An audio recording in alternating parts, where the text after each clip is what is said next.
নমস্কার শ্রোতা বন্ধুরা, কৃষ্ণার কথনিকাতে আপনাদের স্বাগত জানাই। আমি কৃষ্ণা। গত দুটি পর্বে আপনাদের শুনিয়েছি হেমেন্দ্র কুমার রায় রচিত উত্তেজনায় ভরা কিশোর উপন্যাস হিমালয়ে ভয়ঙ্করের প্রথম দুটি পর্ব। কেমন লাগছে আপনাদের দয়া করে কমেন্ট বক্সে জানাবেন। আর দেরি না করে চলে আসি আজকের পর্বে। দ্বিতীয় পর্বে আমরা শুনেছি বিমল, কুমার, রামহরি ও বিনয়বাবুর বাঘাকে নিয়ে বিপজ্জনক অভিযানের কথা। নানা উত্তেজনাময় ও ভয়ঙ্কর ঘটনা পরপর ঘটতে থাকে ও বিনয়বাবু সেই অমানবীয় দানবের কাছে বন্দী হন। রামহরির যখন প্রথম সাক্ষাৎ হলো সেই ভয়ঙ্কর জীবের সাথে, সে ভয়ে আড়ষ্ট হয়ে পড়ল। ক্রমে তারা গভীর থেকে গভীরতর জঙ্গলের মধ্যে ঢুকে পড়ল। নিশ্চিদ্র অন্ধকারে দানবের হাড়হিম করা হুঙ্কার ও পদশব্দ এবং তারই মাঝে বিনয়বাবুর করুণ আর্তচিৎকার তাদের ক্ষণিকের জন্য অসাড় করে দিল। কিন্তু তারা কেউ দমে যাবার পাত্র নন, বাঘা তো নয়ই। এরপর শুরু হলো আরো ভয়ঙ্কর সব কাণ্ড। শুরু করছি তৃতীয় পর্ব, হিমালয়ে ভয়ঙ্কর।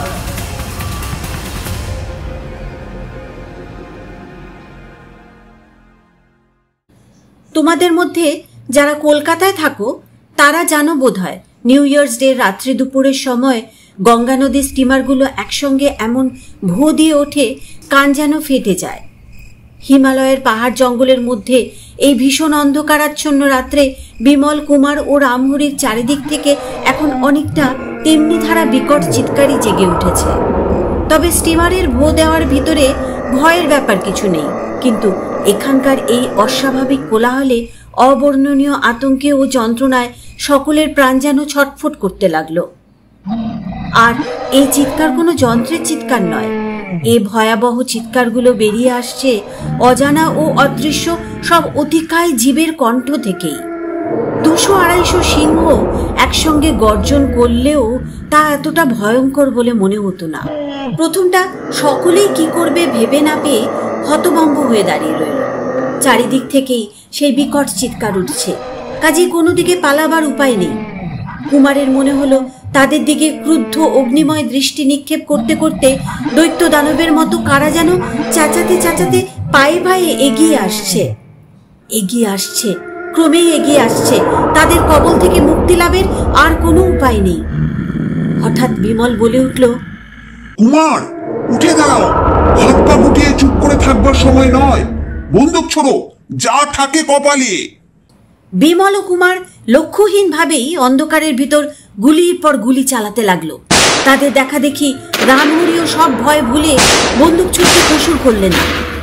শত্রুদের বিকট চিৎকারের সঙ্গে 3-3টে বন্দুকের গর্জন মিলে চারিদিকটা যেন শব্দময় নরক করে তুললে।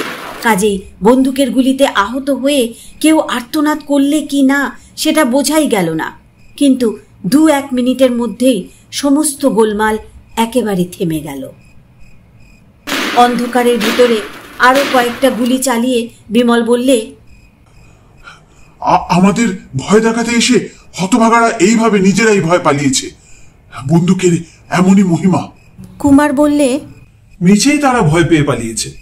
লোকে যা বলে তাদের চেহারা যদি সেই রকমই হয় তাহলে তাদের ভয় পাওয়ার কোনো কারণই ছিল না। তারা দল বেঁধে আক্রমণ করলে আমাদের বন্দুক কিছুই করতে পারত না। কুমার, কেবল মস্তিষ্কের জোরেই মানুষ আর জীবরাজ্যে প্রধান হয়ে উঠেছে। আদিমকালে পৃথিবীতে যারা প্রভুত্ব করত সেই সব ডায়নোসরের তুলনায় মানুষ কত তুচ্ছ। তাদের নিঃশ্বাসেই বোধহয় মানুষ পোকামাকড়ের মতন উড়ে যেত, কিন্তু তবু তারা দুনিয়ায় টিকে থাকতে পারেনি। একালের হাতি, গন্ডার, হিপো, সিংহ, ব্যাঘ্র, এমনকি ঘোড়া, মোষ, গরু পর্যন্ত গায়ের জোরে মানুষের চেয়ে ঢের বড়, কিন্তু তবু তারা মানুষকে ভয় করে এবং গোলামের মতন মানুষের সেবা করে। গায়ের জোরের অভাব মানুষ তার মস্তিষ্কের দ্বারা পূরণ করে নিয়েছে। আমাদের হাতে যে বন্দুকগুলো আছে আর আমাদের ব্যাগে যে বোমাগুলো আছে, এগুলো দান করেছে মানুষের মস্তিষ্কই। আজ যেসব জীবের পাল্লায় আমরা পড়েছিলুম, তারা যত ভয়ানকই হোক, সভ্য মানুষের মস্তিষ্ক তাদের মাথায় নেই। তারা আমাদের ভয় করতে বাধ্য। রামহরি বিরক্ত স্বরে বলল, খোকা বাবু, বোমা টোমা তুমি আবার সঙ্গে করে এনেছো কেন? শেষকালে কি পুলিশের হাতে পড়বে? ভয় নেই রামহরি, তোমার কোনো ভয় নেই। দুষ্ট রাজবিদ্রোহীদের মতো আমরা যে মানুষ মারবার জন্য বোমা ছুড়ব না, পুলিশ তা জানে। পুলিশকে লুকিয়ে আমরা বোমা আনিনি, আমরা পুলিশের অনুমতি নিয়েই এসেছি।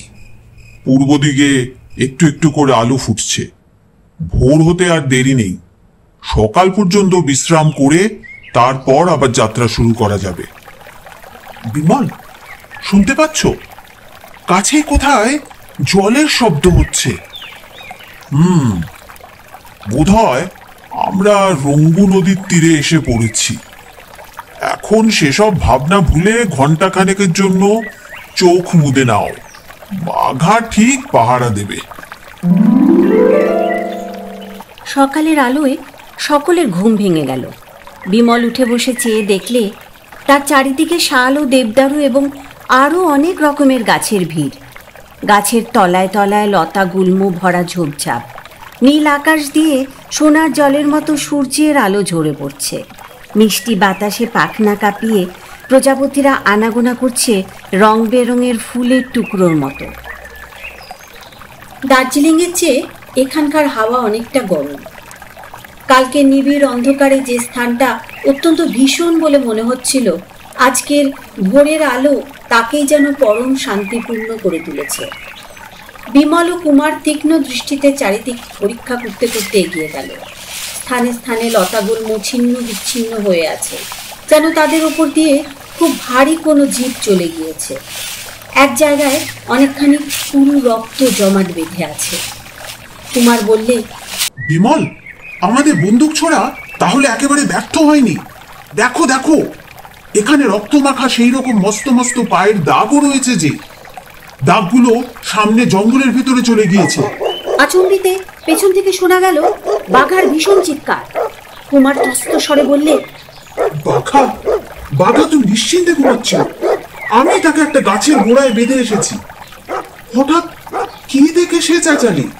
দুজনে ত্রস্ত পদে ফিরে এসে দেখলে বাঘা ক্রমাগত চিৎকার করছে এবং শিকল বাঁধা অবস্থায় মাঝে মাঝে পেছনের দু পায়ে ভর দিয়ে দাঁড়িয়ে উঠছে।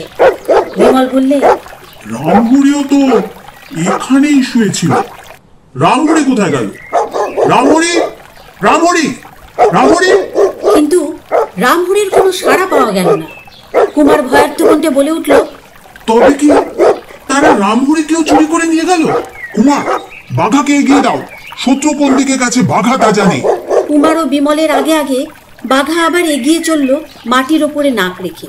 কুমার বললে, বিমল, যে শত্রুদের পাল্লায় আমরা পড়েছি তাদের তুমি মানুষের চেয়ে তুচ্ছ মনে করো না। দেখো, এরা প্রায় আমাদের সম্মুখে থেকেই উপরে উপরে বিনয়বাবু আর রামহরিকে ধরে নিয়ে গেল, অথচ আমরা কিছুই জানতে পারলুম না। আমরা কি করছি না করছি সমস্তই ওরা তীক্ষ্ণ দৃষ্টিতে লক্ষ্য করছে, অথচ আমরা তাদের খোঁজে ঘুরে বেড়াচ্ছি অসহায় অন্ধের মতো। এইবার আমাদের পালা বিমল, এইবার আমাদের পালা। দেখা যাক। তারা একটি ছোট নদীর ধারে এসে পড়ল। শিশুর মতো নাচতে নাচতে পাহাড়ের ঢালু গা বয়ে স্বচ্ছ জলের ধারা তরতর করে বয়ে যাচ্ছে। নদীর ধারে এসে বাঘা থতমত খেয়ে দাঁড়িয়ে পড়ল।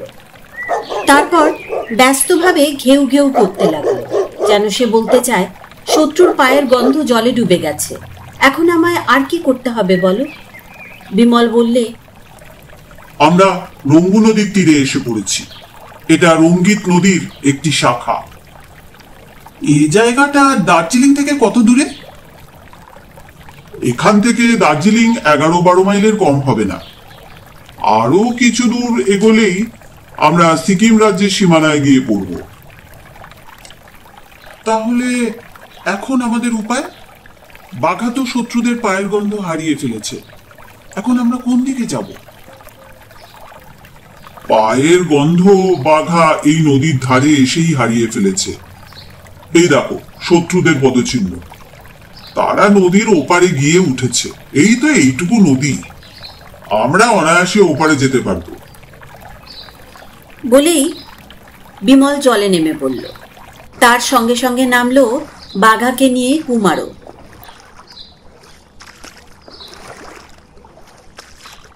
নদীর ওপারে উঠেই মাটির দিকে আঙ্গুল দিয়ে দেখিয়ে বিমল বললে, এই দেখো, এই দেখো, আবার সেই অমানসিক পায়ের চিহ্ন। বাঘাও তখনই হারিয়ে যাওয়ার গন্ধ আবার খুঁজে পেলে। গা থেকে জল ঝেড়ে ফেলতে ফেলতে আবার সে ছুটে চলল। কিন্তু বিমল তার শিকল চেপে ধরে বললে, বাঘা দাঁড়া। এই কুমার, এখনো আমাদের কত দূরে কতক্ষণ যেতে হবে কে তা জানে। পথে হয়তো জলও পাওয়া যাবে না। তাড়াতাড়ি এখানে বসে মুখে কিছু দিয়ে জল পান করে ফ্লাস্কে জল ভরে নিয়ে তারপর আবার শত্রুদের পিছনে ছুটবো, কি বলো? খেতে এখন আমার রুচি হচ্ছে না। খাবার ইচ্ছে আমারও নেই, কিন্তু শরীরের উপর যে অত্যাচারটা হচ্ছে, না খেলে একটু পরেই সে যে ভেঙে পড়বে।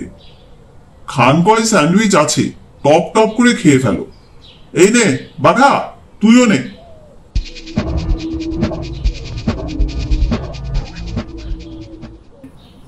আবার তারা এগিয়ে চলল। সর্বাগ্রে বাঘা, তারপর কুমার, তারপর বিমল। খানিক পরে তারা পাহাড়ের যে অংশে এসে পড়ল, সেদিক দিয়ে মানুষের আনাগোনা করার কোনো চিহ্ন নেই। অন্তত মানুষের আনাগোনা করার কোনো চিহ্ন তাদের নজরে ঠেকল না। যদিও কোথাও মানুষের সাড়া বা চিহ্ন নেই, তবুও বনের ভেতর দিয়ে পথের মতন একটা কিছু রয়েছে বলেই তারা এখনো অগ্রসর হতে পারছিল। এখান দিয়ে চলতে চলতে বেত ও নানা কাটা গাছ দেহকে জড়িয়ে ধরে। ঝুলে পড়া গাছের ডালে মাথা ঠুকে যায়। ছোট বড় পাথরে প্রায় হোঁচট খেতে হয় এবং ঘাসের ভিতর থেকে বড় বড় জোঁক বেরিয়ে পা কামড়ে ধরে। অগ্রসর হওয়ার পক্ষে এসবের চেয়ে বড় আর কোনো বাধা নেই। মাঝে মাঝে এক একটা বড় গাছ বা ঝোপ উপড়ে বা ভেঙে ফেলে কারা যেন আনাগোনার জন্য পথ সাফ করে রেখেছে। এমনভাবে বড় বড় গাছগুলোকে উপড়ে ভেঙে ফেলা হয়েছে যে দেখলেই বোঝা যায় তা মানুষের কাজ নয়। যেসব অরণ্যে হাতির পাল চলাফেরা করে, সেখানেই এমনভাবে ভাঙা বা উপড়ানো গাছ দেখা যায়। এখানে হাতিও নেই, মানুষও নেই, তবু পথ চলার বাধা সরিয়ে রেখেছে কারা? এই প্রশ্ন মনে জাগতেই কুমারের বুকটা যেন শিউরে উঠল। বেচারা রামহরি, তার সাহস ও শক্তির অভাব নেই।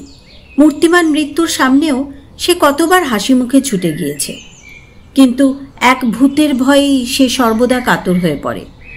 কিন্তু তার অদ্ভুত প্রভুভক্তি এই ভূতের ভয়কেও মানে না। তাই এত বড় বিপদের মাঝখানেও সে তাদের ছেড়ে থাকতে পারেনি। কিন্তু এখন এখন সে কোথায়? সে বেঁচে আছে কি না কে জানে।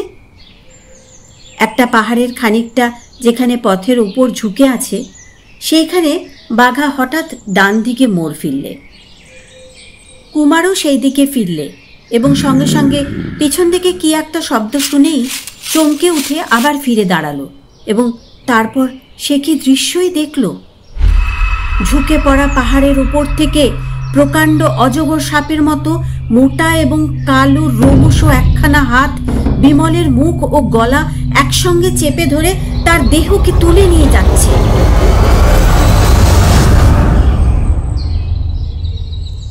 প্রথমটা কুমার বিস্ময়ে এমন হতভম্ব হয়ে পড়ল যে ঠিক কাঠের পুতুলের মতোই আড়ষ্ট হয়ে দাঁড়িয়ে রইল। মানুষের হাতের মতন দেখতে কোনো হাত যে এত মস্ত হতে পারে, মানুষই স্বপ্নেও বোধহয় তা কল্পনা করা অসম্ভব। একখানা মাত্র হাতের চেটের ভিতরে বিমলের গলা ও সমস্ত মুখখানা একেবারে ঢাকা পড়ে গিয়েছে। তার পর মুহূর্তেই বিমলের দেহ যখন চোখের আড়ালে চলে গেল, তখন কুমারের হোশ হলো, কিন্তু বৃথা। তখন বিমল বা শত্রুর কোনো চিহ্নই নেই, কেবল ধূপ ধূপ করে ভারী পায়ের এক বনজঙ্গল ভাঙার শব্দ হলো। তারপরেই আবার সব চুপচাপ। দুই চক্ষে অন্ধকার দেখতে দেখতে কুমার অবশ হয়ে সেইখানে বসে পড়ল। তার প্রাণ মন যেন উদ্ভ্রান্ত হয়ে গেল। খানিকক্ষণ সে কিছুই ভাবতে পারল না। অনেকক্ষণ পরে তার মাথায় একটু একটু করে পরিষ্কার হয়ে এলো। মৃণু তো সকলের আগেই গিয়েছে। তারপর গেলেন বিনয়বাবু, তারপর রামহরি, তারপর বিমল। বাকি রইল এখন কেবল সে নিজে। কিন্তু তাকেও যে এখন ওই ভয়ঙ্কর অজ্ঞাতের কবলে গিয়ে পড়তে হবে না, তাই বা কে বলতে পারে? শোকে কুমারের মনটা একবার হু হু করে উঠল, কিন্তু সে জোর করে নিজের দুর্বলতা দমন করে ফেললে। এরকম অবস্থায় হাত পা গুটিয়ে অচল হয়ে বসে যারা শোক বা হাহাকার করে তারা হচ্ছে পঙ্গু বা কাপুরুষ। কুমার কোনোদিনও সে দলে ভিড়বে না। তার আশেপাশে লুকিয়ে আছে যেসব জীব, তাদের অমানসিক কণ্ঠের চিৎকার সে শুনেছে, তাদের বিরাট পায়ের দাগও সে মাটির উপরে দেখেছে, এবং তাদের একজনের অভাবিত একখানা হাতও এইমাত্র তার চোখের সম্মুখ দিয়ে অদৃশ্য হয়ে গেল। কুমার বেশ ভালো করেই বুঝতে পারলে যে যাদের হাত পা ও কণ্ঠস্বর এমন ধারা, তাদের সামনে একাকী গিয়ে দাঁড়াবার চেষ্টাটা হবে কালবৈশাখী ঝড়ের বিরুদ্ধে একখানা মাছির তুচ্ছ চেষ্টার মতোই হাস্যকর। এমন অবস্থায় কোনো সাহসী ও বলিষ্ঠ লোকও যদি প্রাণ হাতে করে ফিরে আসে, তাহলে কেউ তাকে কাপুরুষ বলতে পারবে না। এ কথাটাও তার মনে হলো, কিন্তু তখনই সে কথা ভুলে কুমার নিজের মনে মনে বললে, মানুষের কাছে একটা ক্ষুদে লাল পিঁপড়ে কতটা নগণ্য। মানুষের একটা নিঃশ্বাসে সে উড়ে যায়, কিন্তু মানুষ যদি সেই তুচ্ছ লাল পিঁপড়ের গায়ে হাত দেয়, তাহলে মৃত্যু নিশ্চিত জেনেও সে মানুষকে আক্রমণ করতে একটুও ভয় পায় না। আমিও ওই লাল পিঁপড়ের মতোই হতে চাই। বিমল যদি মারা পড়ে থাকে, তাহলে যে পৃথিবীতে বিমল নেই, আমিও সেখানে বেঁচে থাকতে চাই না। যে পথে বিনয়বাবু গেছেন, রামহরি গেছে, বিমল গেছে, আমিও যাব সে পথে। যদি প্রতিশোধ নিতে পারি, প্রতিশোধ নেব। যদি মৃত্যু আসে, মৃত্যুকে বরণ করব। কুমার উঠে দাঁড়ালো।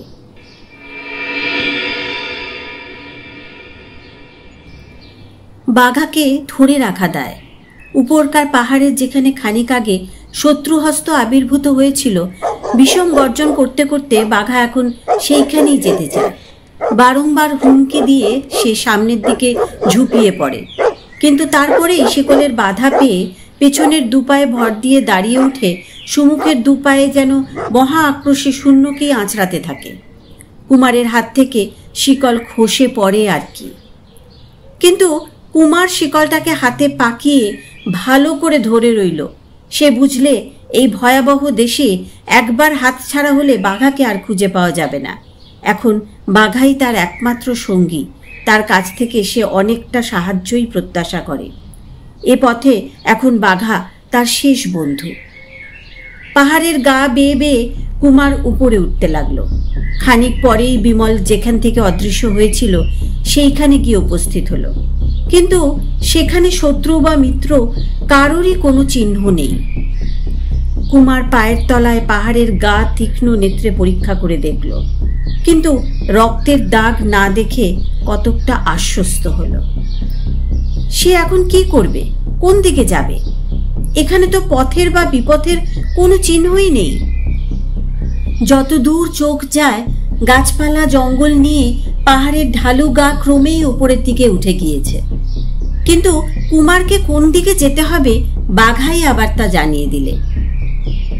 এদিকে ওদিকে মুখ ফিরিয়ে বাঘা যে কিসের গন্ধ পেলে তা কেবল বাঘাই জানে, কিন্তু তারপরেই মাটির উপরে মুখ নামিয়ে তাড়াতাড়ি সে আবার এগিয়ে চলল। একটু পরেই ঘন জঙ্গল তাদের যেন গিলে ফেললে। অল্প দূর অগ্রসর হয়েই জঙ্গলের ভিতরে আবার একটা পায়ে চলা পথ পাওয়া গেল। সে পথের উপরে বড় বড় গাছের ছায়া এবং দুধারে ঝোপঝাপ আছে বটে, কিন্তু পথটা যেখান দিয়ে গেছে সেখান থেকে ঝোপঝাপ কারা যেন যতটা সম্ভব সাফ করে রেখেছে।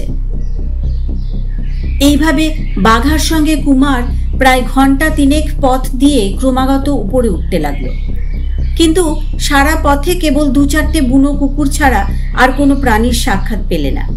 শত্রুরা এখনো লুকিয়ে তার উপরে নজর রাখছে কিনা সেটাও বুঝতে পারলে না। বিপুল পরিশ্রমে তার শরীর তখন নেতিয়ে পড়েছে এবং এমন হাঁপ ধরেছে যে খানিকক্ষণ না জিরিয়ে নিলে আর চলা অসম্ভব। পথটা তখন একেবারে পাহাড়ের ধারে এসে পড়েছে। সেখান থেকে নিচের দিকটা দেখাচ্ছে ছবির মতো। সেইখানে বসে পড়ে কুমার ফ্লাস্ক থেকে জলপান করে আগে নিজের প্রবল তৃষ্ণাকে শান্ত করলে। বাঘাও করুণ ও প্রত্যাশী চোখে তার মুখের পানে তাকিয়ে আছে দেখে তাকেও জলপান করতে দিলে। তারপর চারিদিকে তাকিয়ে দেখলে সে কি দৃশ্য! একদিকে পর্বত সমুদ্রের প্রস্তরীভূত স্থির তরঙ্গদল দৃষ্টিসীমা জুড়ে আছে এবং তারপরেই কাঞ্চনজঙ্ঘার সুগভীর চির তুষারের রাজ্য। আর একদিকে বনশ্যামল পাহাড়ের দেহ পৃথিবীর দিকে নেমে গিয়েছে এবং উজ্জ্বল রূপোর একটি সাপের মতন রঙ্গিত নদী এঁকে বেঁকে খেলা করতে করতে কোথায় মিলিয়ে গিয়েছে। এত উঁচু থেকে তার কলগীতেকা কানে আসে না। আশেপাশে কাছে দূরে সরল ও সিন্দুর গাছেরা ভিড় করে দাঁড়িয়ে আছে। কোথাও ম্যাগনোলিয়া এবং কোথাও বা রোডোডেনড্রন ফুল ফুটে মর্তের সামনে স্বর্গের কল্পনাকে জাগিয়ে তুলেছে। কিন্তু এমন মোহনীয় সৌন্দর্য উপভোগ করবার মতন চোখ ও সময় কুমারীর তখন ছিল না এবং বাঘার লক্ষ্য এসব কোনো দিকেই নেই। তার চেষ্টা কেবল এগিয়ে যাওয়ার জন্যেই। খানিকক্ষণ হাঁপ ছেড়ে কুমার আবার উঠে পড়ে অগ্রসর হল। ঘণ্টাখানেক পথ চলবার পরেই দেখা গেল পথের সামনেই পাহাড়ের একটা উঁচু খাড়া গা দাঁড়িয়ে আছে। কুমার ভাবতে লাগলো, তাহলে এ পথটা কি ওখানেই গিয়ে শেষ হয়েছে? কিন্তু ওখানে তো আর কোনো কিছুরই চিহ্ন নেই। তবে কি আমি ভুল পথে এসেছি? এত পরিশ্রম একেবারেই ব্যর্থ হবে? সেই খাড়া পাহাড়ের কাছে এসে কুমার দেখলে না, পথ শেষ হয়নি। ওই খাড়া পাহাড়ের তলায় এক গুহা। পথটা তার ভিতরেই ঢুকে অদৃশ্য হয়ে গেছে। তবে কি ওই গুহাটাই হচ্ছে সেই রাক্ষসের জীবদের আস্তানা?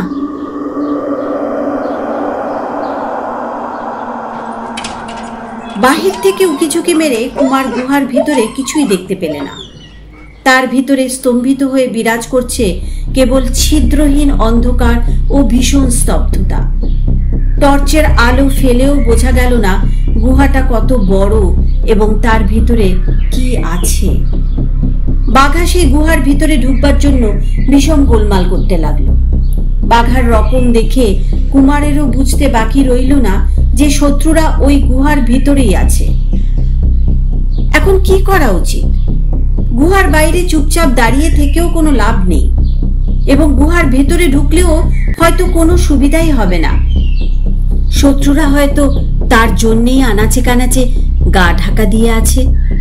একবার সে ভেতরে গিয়ে ঢুকলেই পোকা মাকড়ের মতো তাকে টিপে মেরে ফেলবার জন্য। কুমার বাহাতে বাঘার শিকল নিলে, রিভলভারটা খাপ থেকে বার করে একবার পরীক্ষা করে দেখলে। তারপর ডান হাতে টর্চটা নিয়ে গুহার ভেতরে প্রবেশ করলে। বাইরের প্রখর আলো ছেড়ে গুহার ভিতরে গিয়ে ঢুকতেই চতুর্দিক ব্যাপী প্রচন্ড ও বিপুল এক অন্ধকারে কুমার প্রথমটা যেন আচ্ছন্ন হয়ে গেল। তার টর্চের আলোবানে বিদ্ধ হয়ে অন্ধকারের অদৃশ্য আত্মা যেন নীরবে আর্তনাদ করে উঠল।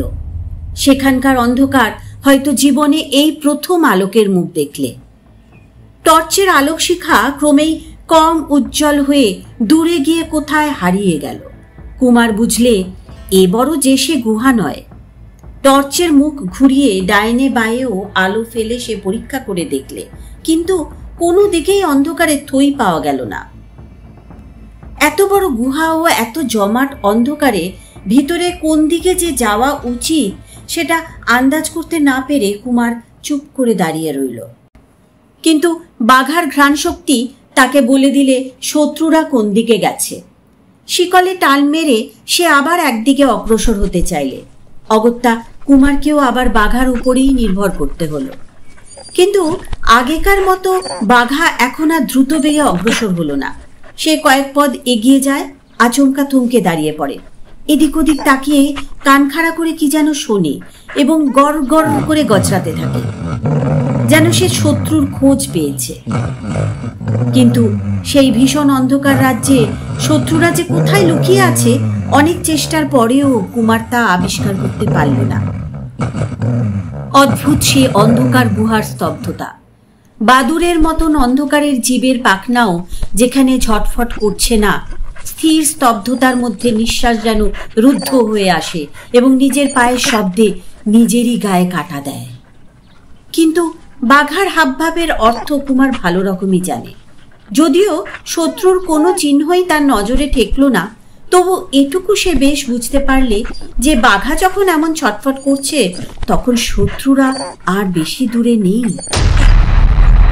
হয়তো কোনো আনাচে কানাচে গা ঢাকা দিয়ে তারা তার প্রত্যেক গতিবিধি লক্ষ্য করছে। কিন্তু একটা বিষয় কুমারের কাছে অত্যন্ত রহস্যের মতন মনে হলো। অনেকের মুখেই শত্রুদের যে দানব মূর্তির বর্ণনা সে শ্রবণ করেছে এবং তাদের একজনের যে অমানসিক হাত সে সচক্ষে দর্শন করেছে, তাতে তো তাদের কাছে তার ক্ষুদ্র দেহকে নগণ্য বলেই মনে হয়। তার উপরে এই অজানা শত্রুপুরীতে সে এখন একা এবং একান্তই অসহায়। যখন তারা দলে ভারী ছিল, শত্রুরা তখনই বিনয়বাবু, রামহরি ও বিমলকে অনায়াসে হরণ করেছে এবং এত বড় তাদের বুকের পাটা যে আধুনিক সভ্যতার লীলাক্ষেত্র দার্জিলিংয়ে গিয়ে হানা দিতেও তারা ভয় পায় না।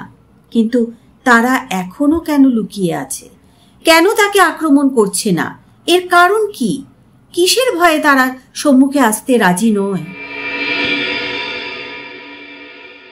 এমনই ভাবতে ভাবতে কুমার প্রায় 1/2 মাইল পথ এগিয়ে গেল। তখনও গুহা শেষ হলো না। এখনো বাঘা মাঝে মাঝে থমকে দাঁড়িয়ে পড়ে চাপা গর্জন করছে বটে, কিন্তু এখন তার ভাবভঙ্গিতে কুমার একটা নতুনত্ব লক্ষ্য করলে। বাঘা যখন তার ডাইনে বাঁয়ে বা সামনের দিকে তাকাচ্ছে না, বারবার দাঁড়িয়ে সে পিছন কানে ফিরে দেখছে আর গর্জন করে উঠছে, যেন শত্রু আছে পিছন দিকেই। এ সময়ে কুমারের মনের ভিতরটা যে কিরকম করছিল তা আর বলবার নয়। আর একটা ব্যাপার তার নজরে পড়ল। টর্চের আলোতে সে দেখতে পেলে তার ডাইনে আর বাঁয়ে গুহার কালো পাথুরে গা দেখা যাচ্ছে। তাহলে গুহাটা ক্রমেই সংকীর্ণ হয়ে আসছে। আরো খানিকটা এগোবার পর গুহার দুদিকে দেওয়াল তার আরো কাছে এগিয়ে এলো। এখন সে যেন একটা 1.5 চওড়া পথ দিয়ে অগ্রসর হচ্ছে। আরো কিছু পরেই মনে হলো সামনের দিকের অন্ধকার যেন একটু পাতলা হয়ে এসেছে। কয়েক পা এগিয়ে আলো ফেলে দেখা গেল গুহাপথ সেখানে ডান দিকে মোড় ফিরেছে। মোড় ফিরেই কুমার সবিস্ময়ে দেখলে গুহার পথ আবার ক্রমেই চওড়া এবং ঢালু হয়ে নিচের দিকে নেমে গিয়ে আর একটা বিরাট গুহার সৃষ্টি করেছে। এ গুহা অন্ধকার নয়, আলো আধারিতে এখানকার খানিকটা দেখা যাচ্ছে আর খানিকটা দেখা যাচ্ছে না।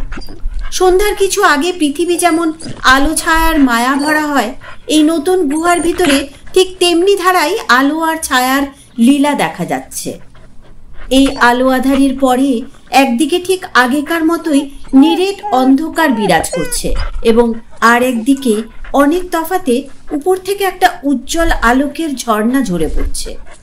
অর্থাৎ এখানে একদিক থেকে আসছে অন্ধকারের স্রোত এবং আরেক দিক থেকে আসছে আলোকের ধারা। এই দুয়ে মিলেই এখানকার বিচিত্র আলো ছায়ার সৃষ্টি হয়েছে। আচম্বিতে এই নতুন গুহার ভিতরে দূরে থেকে নিবিড় অন্ধকারের দিক থেকে জেগে উঠল মানুষের মর্মভেদী আর্তনাদ।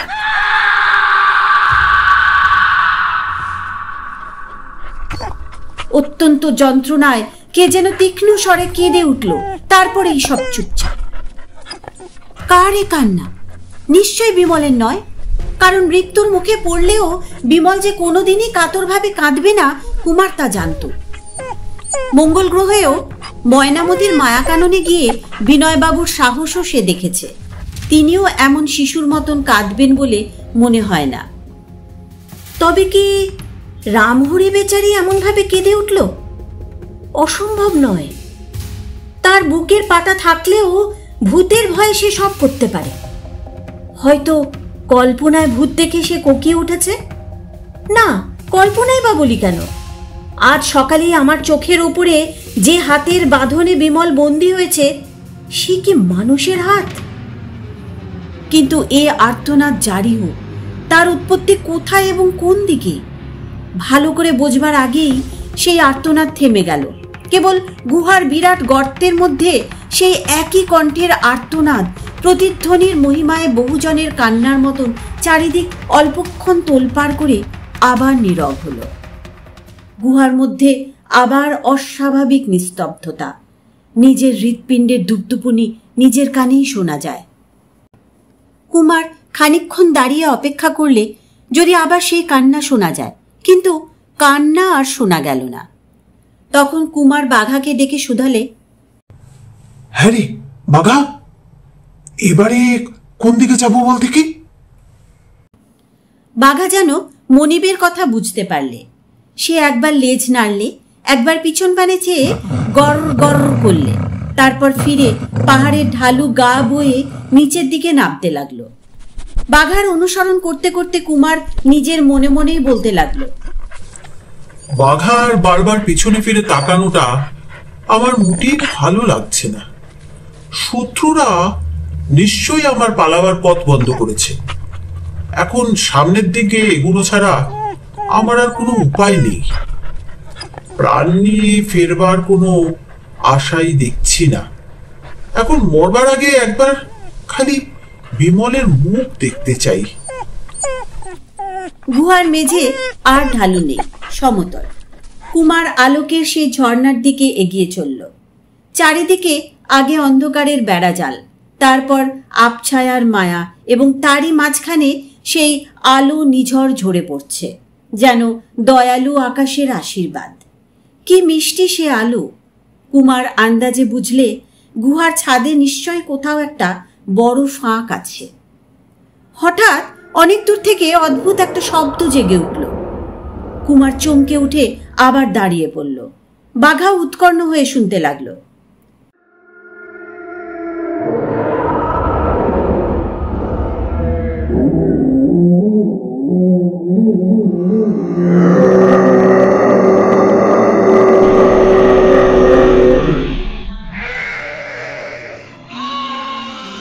শব্দটা প্রথমে অস্পষ্ট ছিল, তারপরে ক্রমেই স্পষ্ট হয়ে উঠতে লাগলো। তারপর শব্দ যখন আরো কাছে এসে পড়ল, কুমারের গা তখন শিউরে উঠল। এই শব্দ যেন তার পরিচিত। কাল রাত্রেই সে যে এই শব্দ শুনেছে। এ যেন স্টিমার কু দিচ্ছে, একটা দুটো নয়, অনেকগুলো, যেন শত শত স্টিমার একসঙ্গে কু দিতে দিতে তার দিকেই এগিয়ে আসছে। সেই উদ্ভট ও বিভৎস ঐকতান ক্রমেই তীক্ষ্ণ ও তীব্র হয়ে উঠে সমস্ত গুহাকে পরিপূর্ণ করে ফেলল, এবং তার সঙ্গে যোগ দিলে চারিদিক থেকে অসংখ্য প্রতিধ্বনি। সেই শান্ত ও স্তব্ধ গুহা দেখতে দেখতে যেন এক শব্দময় নরক হয়ে উঠল। বাঘাও পাল্লা দিয়ে চেঁচাতে শুরু করলে, কিন্তু অনেকগুলো তোপের কাছে সে যেন একটা ধানি পটকার আওয়াজ মাত্র। এই ভয়াবহ গোলমালের হেতু বুঝতে না পেরে কুমার কিংকর্তব্য বিমূঢ়ের মতন দাঁড়িয়ে রইল খানিকক্ষণ। কিন্তু গোলমালটা ক্রমেই তার কাছে এসে পড়ল। আবছায়ার ভিতরে জেগে উঠল দলে দলে কতগুলো সৃষ্টি ছাড়া অতি ভয়ঙ্কর মূর্তি। এত দূর থেকে তাদের ভালো করে দেখা যাচ্ছিল না বটে, কিন্তু তাদের অমানুষী দেহের বিশালতা যে বিস্ময়কর, এটুকু অনায়াসে আন্দাজ করা যায়। কুমার তাড়াতাড়ি বাঘাকে টেনে নিয়ে যে পথে এসেছিল সেই দিকে ফিরতে গেল, কিন্তু ফিরেই দেখলে তার পালাবার পথ জুড়ে খানিক তফাতে তেমনি বিভৎস এবং তেমনি ভয়ঙ্কর অনেকগুলি অসুরের মূর্তি সারি সারি দাঁড়িয়ে আছে দুঃস্বপ্নের মতো। সে ফিরে আরেক দিকে দৌড়ে গেল, কিন্তু বেশি দূর যেতে হলো না। সেদিকেও অন্ধকারের ভেতর থেকে লম্বা লম্বা পা ফেলে এগিয়ে এলো আরো কতগুলো মূর্তিমান বিভীষিকা। প্রত্যেক মূর্তি মাথায় হাতির মতো উঁচু। এতক্ষণ সকলে আধারে গা ঢেকে ওত পেতেছিল। এইবারে সময় বুঝে চতুর্দিক থেকে আত্মপ্রকাশ করে তারা কুমারকে একেবারে ঘিরে ফেললে। বাঘাও আর চেঁচালে না, সেও যেন হতভম্ব হয়ে গেল। গুহার অন্ধকার এখন কুমারের চোখের ভিতরে এসে তার দৃষ্টিকেও অন্ধকার করে দিলে। কি ভয়ানক, কি ভয়ানক! মাথায় হাতির সমান উঁচু, দেখতে মানুষের মতন, কিন্তু কি বিভীষণ আকৃতি! তাদের সর্বাঙ্গে গরিলার মতন কালো কালো লোম, এবং তাদের ভাটার মতন চোখগুলো দিয়ে হিংস্র ও তীব্র দৃষ্টি বেরিয়ে এসে কুমারের স্তম্ভিত মনকে যেন দংশন করতে লাগলো। সেই অমানুষিক মানুষদের মধ্যে পুরুষও আছে, স্ত্রীলোকও আছে, কিন্তু সকলেই সম্পূর্ণ উলঙ্গ। কুমার লক্ষ্য করে দেখলে দূর থেকে সার বেঁধে অসংখ্য মূর্তি দ্রুতপদে এগিয়ে আসছে, ঠিক যেন মিছিলের মতো। সেই বিভৎস মূর্তিগুলোই হাত তুলে লাফাতে লাফাতে চিৎকার করছে, আর মনে হচ্ছে যেন অনেকগুলো স্টিমার একসঙ্গে কু দিচ্ছে। কোনো জীবের কণ্ঠ থেকে যে অমন তীক্ষ্ণ এবং উচ্চ আওয়াজ বেরুতে পারে সেটা ধারণা করাই অসম্ভব। কিন্তু কিসের ওই মিছিল? প্রথমটা কুমার ভাবলে হয়তো ওরা তাকেই আক্রমণ করতে আসছে, কিন্তু তারা যখন আরো কাছে এগিয়ে এলো তখন বেশ বোঝা গেল ও দলের কারুর দৃষ্টি কুমারের দিকে নেই।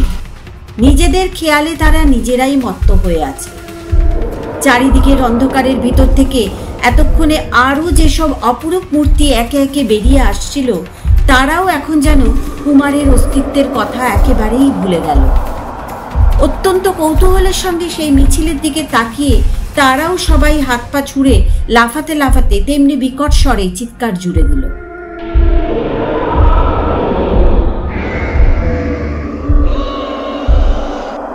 একই ব্যাপার, কেন এত লম্ফজম্ফ, আর কেনই বা এত হট্টগোল? কুমার কিছুই বুঝতে পারলে না বটে, কিন্তু আরেকটা নতুন ব্যাপার আবিষ্কার করলে। সেই বিরাট মিছিলের আগে আগে মিশমিশে কালো কি একটা জীব আসছে। কি জীব ওটা? কুকুর বলেই তো মনে হয়। কুমারের দৃষ্টি যখন মিছিল নিয়ে ব্যস্ত হয়ে আছে তখন হঠাৎ একটা অভাবিত কাণ্ড ঘটে গেল। এখানকার এই অদ্ভুত মানুষগুলোকে দেখে বাঘা এতক্ষণ ভ্যাবাচাকা খেয়ে চুপ করে দাঁড়িয়েছিল বটে, কিন্তু নিজেদের জাতের নতুন একটি নমুনা দেখে তার সে ভাব আর রইল না। আচম্বিতে একটা হ্যাঁচকা টান মেরে শেকল শুদ্ধ কুমারের হাত ছাড়িয়ে সে সেই মিছিলের কুকুরটার দিকে ছুটে গেল তীরের মতন বেগে। এর জন্য কুমার মোটেই প্রস্তুত ছিল না, কাজে বাঘাকে সে নিবারণ করতেও পারলে না। তারপর কি যে হলো কিছুই বোঝা গেল না, কারণ সেই দানব মানুষগুলো চারিদিক থেকে ব্যস্তভাবে ছুটে এসে বাঘাকে একেবারে তার চোখের আড়াল করে দিলে। কুমার বুঝলে বাঘার আর কোনো আশাই নেই। এই ভয়াবহ জীবগুলোর কবল থেকে বাঘাকে সে আর কিছুতেই উদ্ধার করতে পারবে না। হঠাৎ আরেক দিকে তার দৃষ্টি আকৃষ্ট হলো। একটা ভীষণ দানব মূর্তি তার দিকেই বেগে এগিয়ে আসছে। কুমার সাবধান হওয়ার আগেই সে তার ঘাড়ের উপর এসে পড়ল এবং তাকে ধরবার জন্য কুলোর মতন চ্যাটালো একখানা হাত তার দিকে বাড়িয়ে দিলে। কুমার টপ করে মাটির উপর বসে পড়ল এবং সেই অসম্ভব হাতের বাঁধনে ধরা পড়বার আগেই নিজের কোমরবন্ধ থেকে রিভলভারটা খুলে নিয়ে ৩-৪ বার গুলি বৃষ্টি করল। গুলি খেয়ে দানবটা ভীষণ আর্তনাদ করে কয়েক পা পিছিয়ে গেল এবং সেই ফাঁকে কুমার দিক বিদিক জ্ঞান হারিয়ে প্রাণ ভরে দৌড়তে লাগলো। দৌড়তে দৌড়তে কুমার আবার নিবিড় অন্ধকারের ভিতর এসে পড়ল।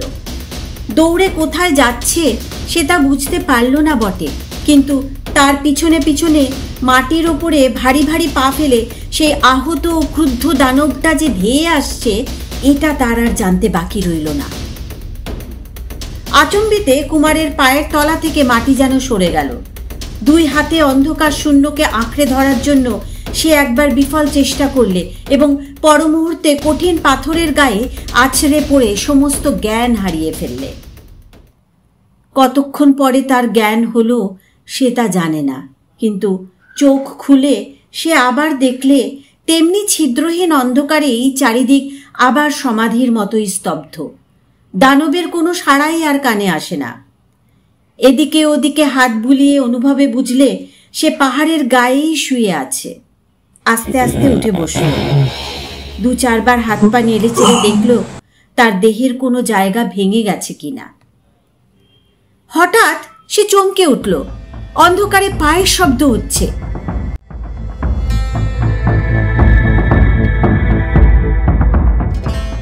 কারা এরা? তবে কি আবারও নতুন কোনো বিপদ? জানতে হলে অবশ্যই আপনাদের আসতে হবে হিমালয়ের ভয়ঙ্করের অন্তিম পর্বে। এরকম আরও ভালো লাগার গল্প শুনতে হলে কৃষ্ণার কথনিকা চ্যানেলটিকে সাবস্ক্রাইব করে নিন, আর গল্পটি ভালো লাগলে বন্ধুদের শেয়ার করে দিন। রইলাম আপনাদের মূল্যবান কমেন্টসের অপেক্ষায়। আজ আসি।